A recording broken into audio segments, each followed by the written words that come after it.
Most people assume that if a speaker system is small enough to hide behind a coffee mug, it's probably just going to sound like a tinny laptop speaker. But this little cherry wood setup from Rockville is trying to prove that theory wrong.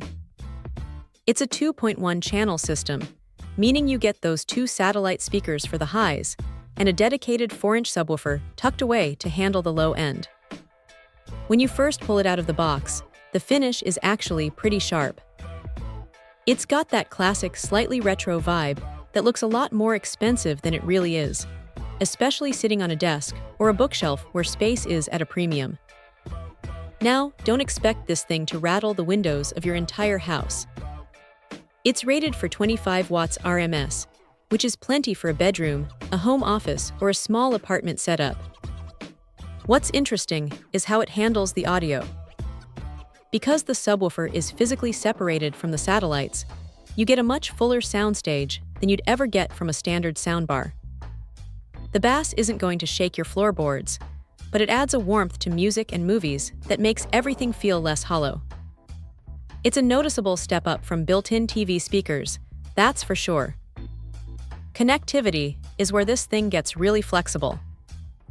You've got the usual Bluetooth for streaming from a phone, but there's also a USB port and an SD card slot, which is a nice touch if you've got a library of music files you want to play without needing a phone nearby.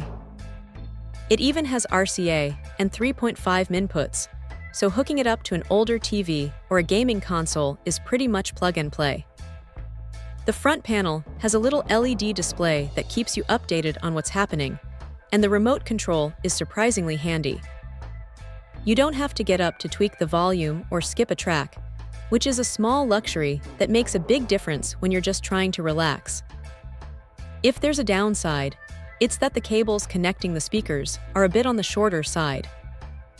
If you're trying to space these out across a wide desk, you might find yourself wishing for a little more slack. Also, while the sound is clear, it can get a little bit muddy if you push the volume to the absolute max, so it's definitely better suited for moderate listening levels. But honestly, for the footprint it takes up, it's a solid little performer. It's not trying to be a high-end audiophile rig, but for someone who wants a compact, stylish way to upgrade their audio without cluttering up their space, this is a pretty clever solution that hits the mark more often than not. Check out the video description for updated price.